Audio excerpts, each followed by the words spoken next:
So this is the most important part of your spring boot. तो web client कैसे work करते हैं जी, behind the scene वो आपको पता होना चाहिए। सो this is a modern API calling method, आज की डेट में जो हम यूज करते हैं वेब क्लाइंट यूज करते हैं। And this is a non blocking, सबसे ज्यादा इंपॉर्टेंट जो है this is the non blocking. Non blocking का मतलब क्या है, डज नॉट वेट।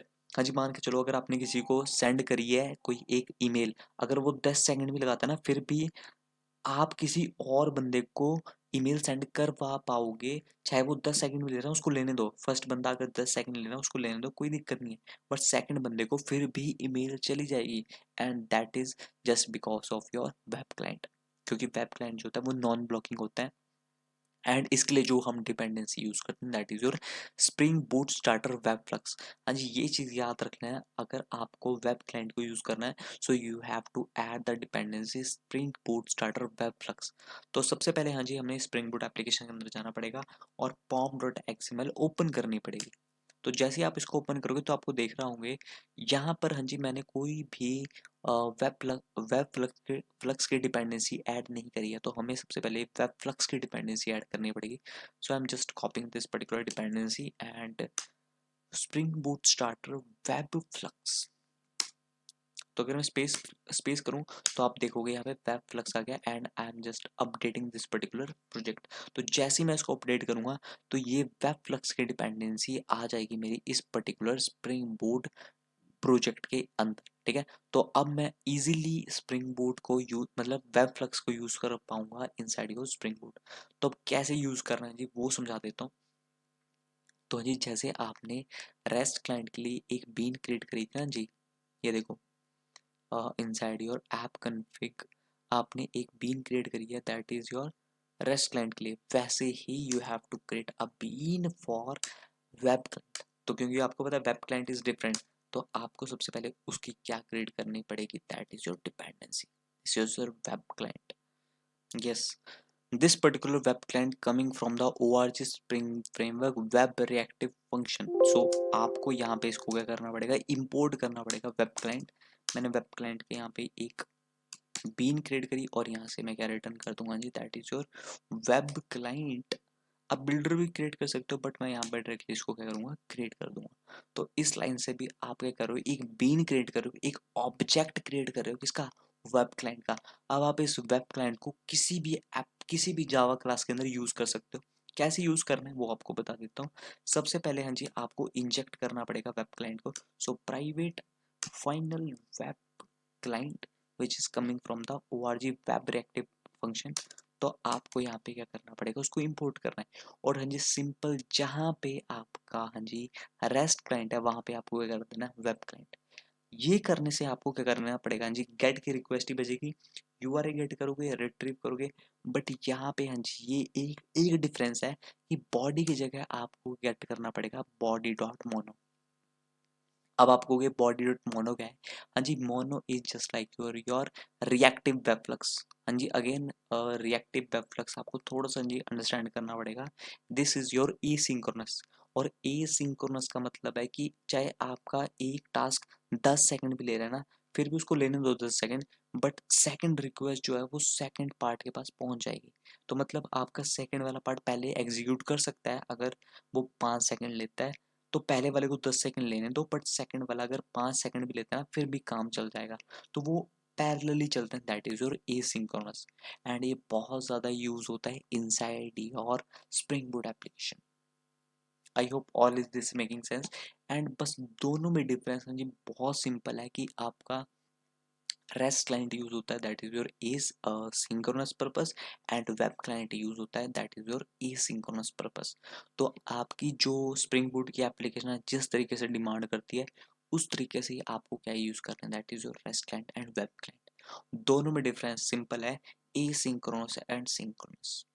ठीक है, तो यहाँ पे हाँ जी चीज़ें लिखी भी हुई है तो आप इसको पढ़ सकते हो। डिपेंडेंसी सबसे पहले हमें यूज करनी है starter WebFlux. And why best, high performance, modern Spring standard and better for large traffic application. तो जहाँ पर ट्रैफिक बढ़ता होगा तो वहाँ पे आप इसको यूज कर सकते हो। And future for spring board के फ्यूचर में यही यूज करने वाले हैं आप, that is your web client basically. And when to use, new projects, production application and high performance system के अंदर आप वेब क्लाइंट का यूज कर सकते हो। ठीक है। तो ये बहुत सिंपल है, बहुत ज़बरदस्त चीज़ है। तो I hope this all is making sense कि किस तरीके से आपको इसको यूज़ करना है। बाकी हैं जी इसके और भी तरीके हैं, तौर तरीके हैं काम करने के बेसिकली। तो मैं आप वो तौर तरीके आपको बता देता हूँ बेसिकली। सबसे पहले हैं जी, आपको अगर काम करना है रेस्ट क्लाइंट के ऊपर, सबसे पहले आपको इस पर्टिकुलर डिपेंडेंसी को इंक्लूड करना पड़ेगा inside your spring boot application, ठीक है। और अगर वेब क्लाइंट को यूज़ करना है तो वेब क्लाइंट के लिए दिस पर्टिकुलर डिपेंडेंसी आपको यूज़ करनी पड़ेगी, that is your web flux, ठीक है। सेकंड पार्ट क्या है जी, रेस्ट क्लाइंट के अंदर जी हमारे पास सबसे पहले आपको बीन क्रिएट करनी पड़ेगी।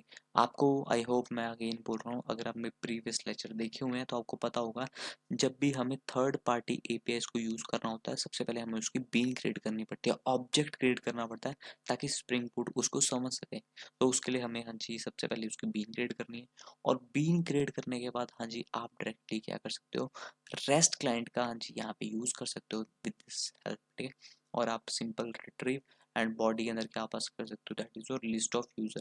तो जी आपको पता है अभी तक मैंने कोई एंटिटी नहीं क्रिएट करी, इसीलिए मैं यहाँ से डायरेक्टली क्या रिटर्न कर रहा था, दैट इज योर ऑब्जेक्ट। क्योंकि ऑब्जेक्ट जो है वो किसी भी चीज़ को एक्वायर कर सकता है, चाहे लिस्ट ऑफ एम्प्लॉय हो चाहे लिस्ट ऑफ स्ट्रिंग हो, वो किसी भी चीज़ को एक्वायर कर सकता है, ठीक है।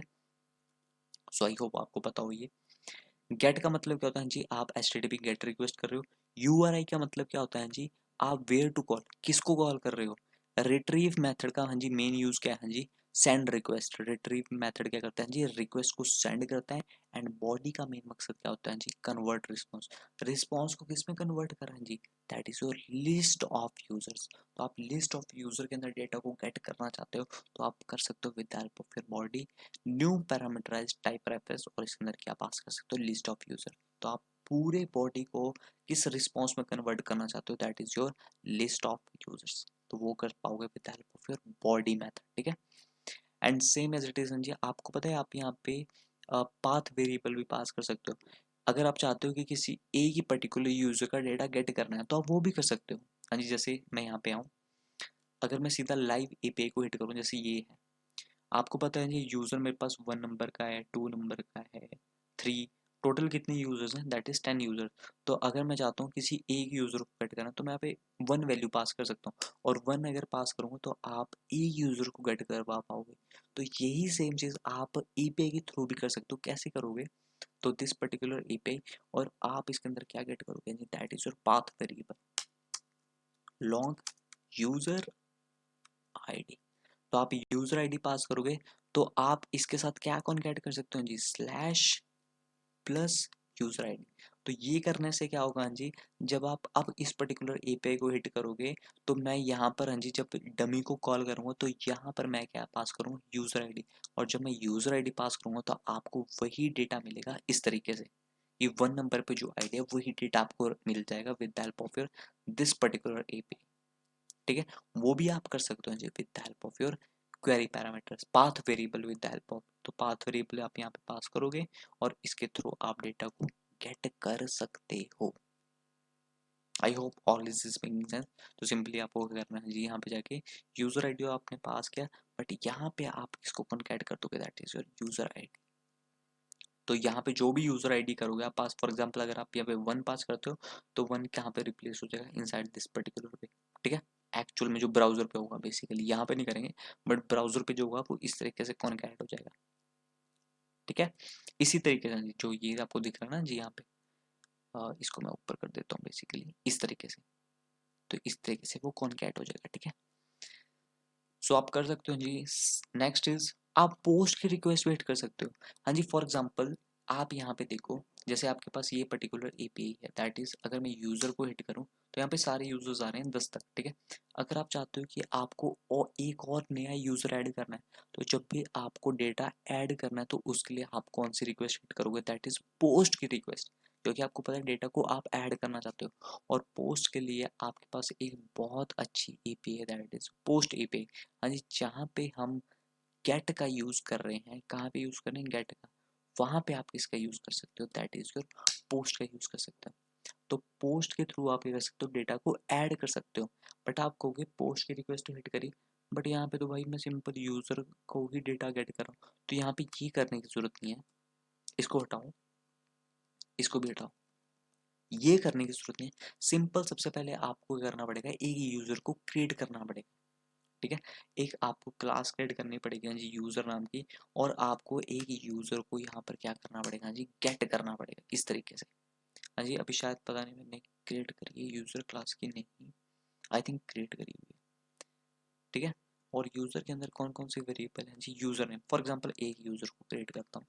So for example set user name, ठीक है फॉर एग्जांपल। हाँ जी, ये मैंने एक यूजर क्रिएट कर दिया। ठीक है, एक यूजर क्रिएट किया। अब आप चाहते हो कि ये जो 10 यूजर्स हैं, हाँ जी यहाँ पे जो 10 यूजर हैं इसके अंदर एक और यूजर ऐड हो जाए, तो उसके लिए आप कौन सी एपीआई हिट कर सकते हो, दैट इज योर पोस्ट की एपीआई हिट कर सकते हो। और सिंपली अगर इस पर्टिकुलर यूजर को आपको डेटा ऐड करना है, तो जी ऐड करने के लिए हमारे पास कौन सा method, that is body method. तो आप बॉडी के अंदर क्या पास कर सकते हो, यूजर को। तो जी ये करने के बाद आप किस पर्टिकुलर मेथड को यूज कर सकते हो, डॉट बॉडी, और बॉडी के अंदर क्या पास करोगे, दैट इज योर यूजर। यहाँ पे क्या पास कर दोगे, यूजर, इस तरीके से। बट हाँ जी ये यूजर पास करने पे आपको एरर मिल जाएगी, क्योंकि ये जो बॉडी है वो क्या एक्सेप्ट करता है, पब्लिश ऑफ क्लास एंड, अगर इस पे होवर करूँ जी एक बार, कास्ट, ओके। हाँ जी ये इसलिए कर रहा है क्योंकि आपने अभी कोई एक खुद की यूजर क्लास क्रिएट नहीं करी है, क्योंकि आप देखो यहाँ पे एक्चुअल में जो ऑब्जेक्ट है वो किस टाइप का है, लिस्ट ऑफ ऑब्जेक्ट, बट आप डेटा कौन सा ऐड कर रहे हो, दैट इज यूजर का। तो अगर आप खुद का एक्चुअल डेटा ऐड करोगे ना, तब आपको ये करेक्ट होगा बेसिकली। अभी आपका लिस्ट ऑफ ऑब्जेक्ट है, इसलिए यहाँ पे आपको जो दिख रहा है दैट इज योर वार्निंग दिख रही है। इट मीन्स जी आप डेटा ऐड कर रहे हो, बॉडी इंसर्ट कर रहे हो, किस टाइप की, that is your user type की। So this is the behaviour कि आप इस तरीके से डेटा को ऐड कर सकते हो। तो अभी मैं इस प्रोग्राम को रन करूंगा, तो आपका जो ये डेटा है वो ऐड हो जाएगा उसके अंदर। But still that is a live API, and live API के अंदर आई डोंट थिंक सो कि आप डेटा ऐड कर सकते हो, that is for dummy purpose. But आप खुद की थर्ड पार्टी एपीआई क्रिएट कर सकते हो और उसके अंदर कनेक्ट कर सकते हो बेसिकली। ठीक है, इस तरीके से अगर आपको पोस्ट करना है जी पोस्ट कर सकते हो, अगर आपको गेट करना है गेट कर सकते हो, अगर आपको पुट करना है तो पुट भी कर सकते हो। तो मतलब आपके पास सारे के सारे मेथड हैं। अगर डिलीट करना है, मान के चलो आपको किसी भी पर्टिकुलर डेटा को डिलीट करना है, तो आपके पास डिलीट मेथड पड़ा हुआ है।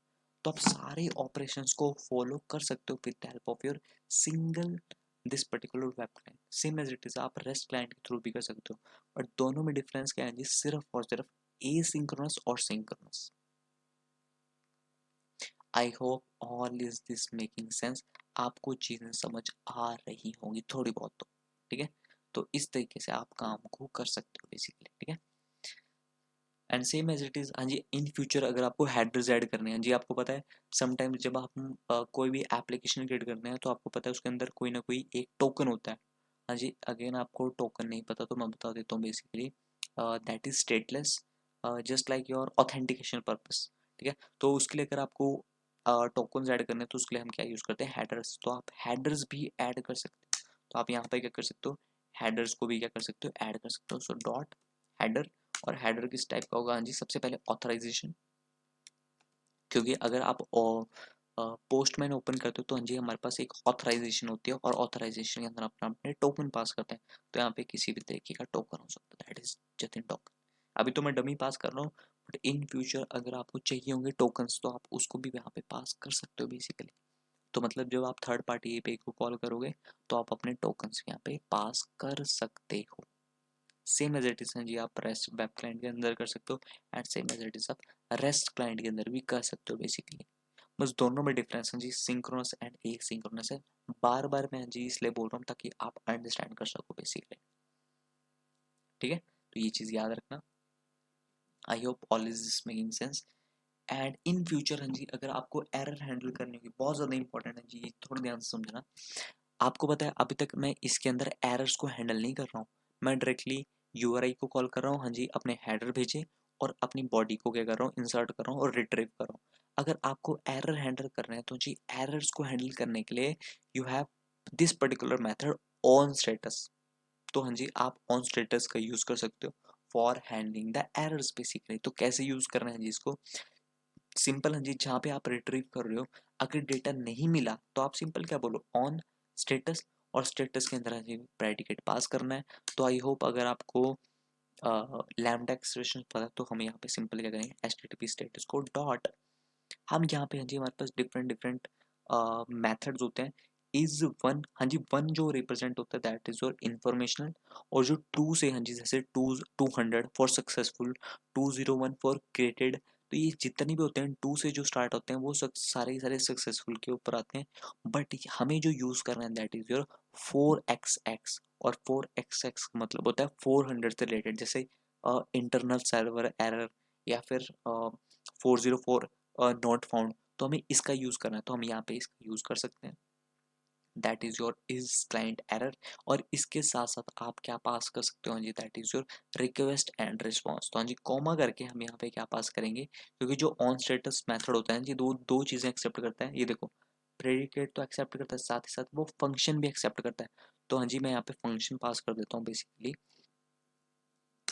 हाँ जी सो इस केस में अगर हमें नहीं मिली तो हम यहाँ पे क्या करेंगे, एक रिस्पॉन्स गेट करेंगे एंड क्लाइंट रिस्पॉन्स, और हम यहाँ पे क्या करेंगे mono dot response, I think mono dot error, और हम कौन सी एरर थ्रो कर देंगे, that is your run time error, that is run time error. और यहाँ पे सिंपली बोल देंगे जी this is your client error basically, क्योंकि आपको पता है जी जब भी 404 से रिलेटेड एरर आती है, या फिर योर नॉट फाउंड आएगी, या फिर योर समथिंग जो भी 4 से रिलेटेड एरर आती है ना, 400 404, वो क्लाइंट से रिलेटेड एरर आती है कि क्लाइंट कोई गलत चीज सेंड कर, तो हम यहाँ पे क्या बोल देंगे जी that is your client error this way basically, ठीक है। एंड अगेन हाँ जी इसको हम थोड़ा सा और बेटर कर सकते हैं with the help of your method reference as well, I think yes this way basically, ठीक है। सो यहाँ पे हमने रिट्रीव किया ऑन स्टेटस, हाँ जी ऑन स्टेटस मेथड यूज होता है जब हमें किसी एक पर्टिकुलर अगर एक्सेप्शन आती हो, एक्सेप्शन को होल्ड करने के लिए, और उसके बाद हाँ जी ऑन स्टेटस मेथड दो चीजें एक्सेप्ट करता है, एक तो एरर, और दूसरी चीज जो क्लाइंट का रिस्पॉन्स है उसको किस तरीके से आपको शो करवाना है, तो हम इस तरीके से उसको होल्ड करते हैं मोनो डॉट एरर, एंड इसके अंदर हम पास करते हैं that is your new run time exception, की एक्सेप्शन आई है run time exception, that is your client error, आप यहाँ पे अपने एक्सेप्शन को पास कर सकते हो बेसिकली, ठीक है। सो अगेन अगर इस पर्टिकुलर एप्लीकेशन को एक बार रन करते हैं, चेक करते हैं कोई एरर तो नहीं है इस एप्लीकेशन के अंदर। सो एक बार हिट करके देखते हैं जी इस पर्टिकुलर एपीआई को, that is your dummy API, and हाँ जी 500 इंटरनल सर्वर एरर, तो एक एरर आई है, थोड़ा सा नीचे आते हैं, and class Spring Boot user can not be cast to reactive function, okay. हाँ जी error is very simple because already आपको पता है कि जो यूज़र के पास डेटा आ रहा था बेसिकली अभी तक, जो ये पर्टिकुलर एपीआई थी उसके अंदर हाँ जी आपको पता है यूज़र एक क्लास बनाई हुई थी, ये मतलब लाइव एपीआई है, और अगर लाइव एपीआई के अंदर अगर हमें डाटा ऐड करना है तो हमें एग्जैक्ट सारी चीज़ें चाहिए होंगी, and reactive function body insert are unnamed module this one. तो कहने का मकसद ये है कि हाँ जी बेसिकली अगर हम खुद की क्लास क्रिएट कर रहे होते हैं ना जी, तो खुद का डेटा हम ऐड कर सकते हैं, बट लाइव ईपीएस पे हम खुद का डेटा इस तरीके से ऐड नहीं कर सकते, बट स्टिल अगर आप खुद की थर्ड पार्टी एपीआई क्रिएट करते हो तो आप डेटा ऐड करवा पाओगे। तो इस तरीके से जी आप पोस्ट कर सकते हो, पुट कर सकते हो, कहने का मकसद है कि आप सारा डेटा इसके अंदर कर सकते हो, कोई आपको रोकेगा नहीं, तो उसके अंदर आप सारी चीज़ों को एक्सपेरिमेंट कर सकते हो। इस तरीके से जी आप डेटा को एरर्स को हैंडल कर सकते हो।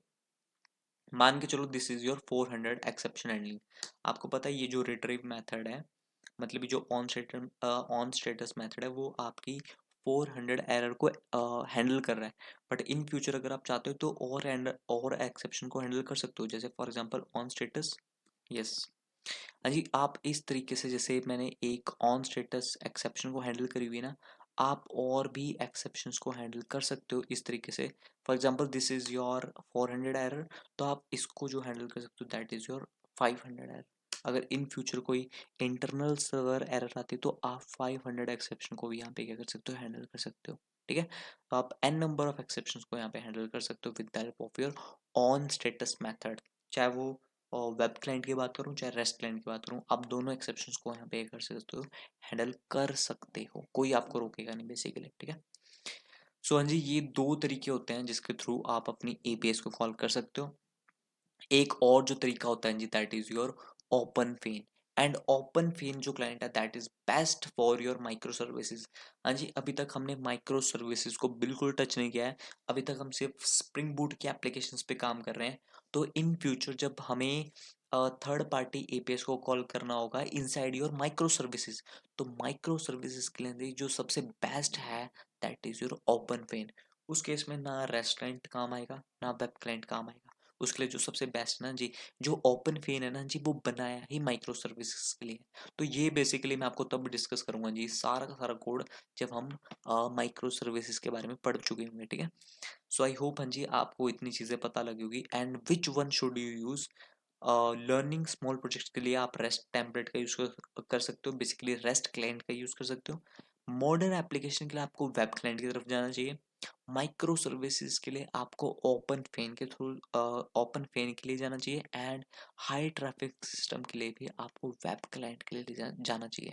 तो सबके लिए हाँ जी, सबकी अपनी प्री रिक्वायरमेंट है, किसके लिए कौन सा बेस्ट है, तो आप यहाँ पे देख सकते हो, ठीक है।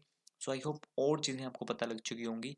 So open fan for microservices, web client is modern and recommended for your Spring Boot application, that is your synchronous, and your REST template or REST client is your for async, synchronous basically. So line by line चलेगा basically, ठीक है। So I hope all is this making sense. अगर आपको कोई चीज़ें doubt हो रहा है, किसी भी कोड में अगर आपको डाउट हो रहा है, तो you can ask, I will definitely help you. And मिलते हैं आपको नेक्स्ट वीडियो में। Bye bye.